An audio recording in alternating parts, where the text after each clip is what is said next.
I never expected that my own birthday party would turn into the strangest confrontation of my life, and it all started because of a watch that had been in my family for nearly 40 years. If you've ever dealt with an HOA Karen, you know they have a unique talent for creating problems where none exist, but what happened to me went far beyond complaints about grass height or mailbox colors. This story involves theft, deception, public humiliation, and a birthday gift that exposed everything. A few years ago, my grandfather passed away and left me a beautiful vintage watch. It wasn't worth a fortune, but it meant everything to me. He wore it every day, and when I inherited it, I promised myself I would take care of it. The watch had scratches on the back, a slightly faded face, and an inscription with my grandfather's initials.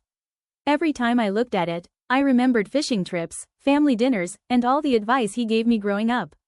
Naturally, I wore it often. I lived in a suburban neighborhood controlled by an HOA, and like many neighborhoods, there was one resident who treated HOA rules like sacred law.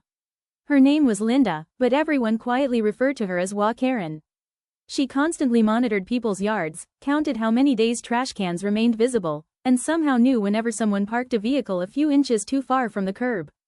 If she saw something she didn't like, she'd immediately send emails, file complaints, or confront people in person.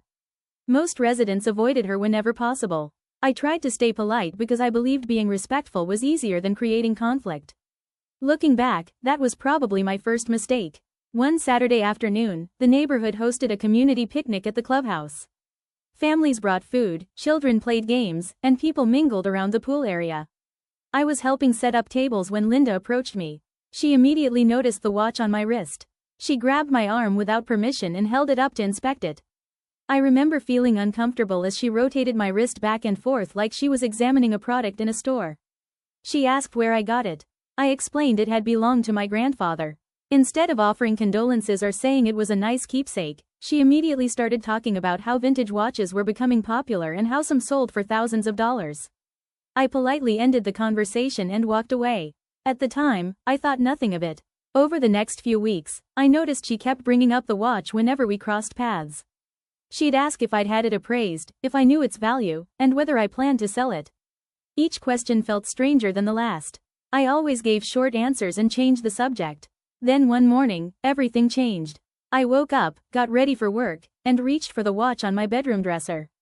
It wasn't there. At first, I assumed I'd left it somewhere else. I searched every room in the house. I checked drawers, countertops, jackets, and even my car. Nothing. The watch had vanished. I lived alone, and there were no signs of forced entry. I felt sick. Losing something valuable was one thing, but losing the last meaningful gift from my grandfather was devastating. I retraced every step from the previous week and tried to remember when I'd last seen it. After hours of searching, I accepted the possibility that it had been stolen. I reported the missing watch to local police, although I doubted they'd recover it. Since there was no evidence of a break-in, there wasn't much they could do. Life moved on, but I never stopped thinking about that watch. Every day I hoped it would somehow reappear. A few months later, my birthday arrived. My friends organized a small gathering at the clubhouse. There were about 30 people there, including several neighbors. I wasn't thrilled when I saw Linda walk in carrying a large gift bag, but I figured she'd just stop by briefly. Throughout the evening she acted unusually friendly. She complimented decorations, praised the food, and smiled far more than usual. Several neighbors commented on how different she seemed. Near the end of the party, she stood up and announced she had a special birthday gift for me. Everyone turned to look. She carried the gift bag to the center of the room and handed it over with a dramatic smile. People started clapping. I thanked her and opened the bag. Inside was a wooden watch box. My stomach immediately tightened. The box looked familiar. I slowly opened the lid. Sitting inside was my grandfather's watch. For a moment,